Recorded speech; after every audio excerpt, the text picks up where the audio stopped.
setup. So we did a little more work on me and Granny's old trail tonight. Didn't try to smooth out too perfect. It came a little rain shower, so we just wanted to get done and get out of there. But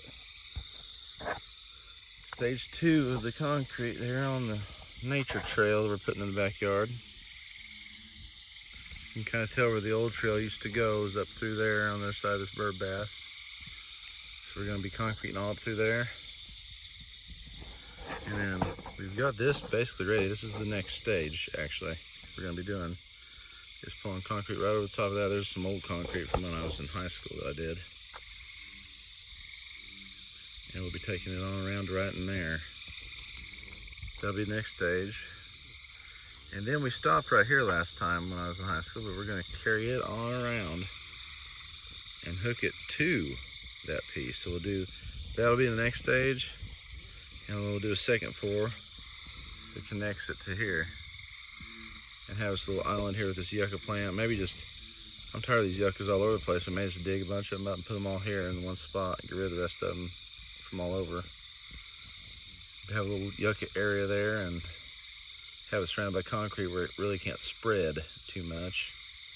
Maybe it'll help keep the weeds down too. But anyway, and then we've got Granny where our pond used to be. She's got these lily of the valleys growing over there. It's hard to see them, it's nighttime. But we're going to try and salvage something with them and maybe come over here. And we found a bunch of the seashells that were buried and covered in grass and stuff.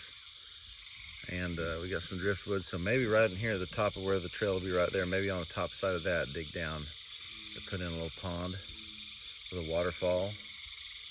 And then, of course, over there is where we're going to put our swim pool. So I'd like to carry this trail right around the back side of this and go over that swim pool.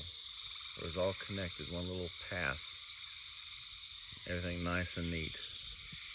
So that's what we're up to. I think it's starting to take shape and look really cool, actually. Hopefully we can get some more stuff planted and get some work done around here. And anyway, we'll do another video when we get to stage 3.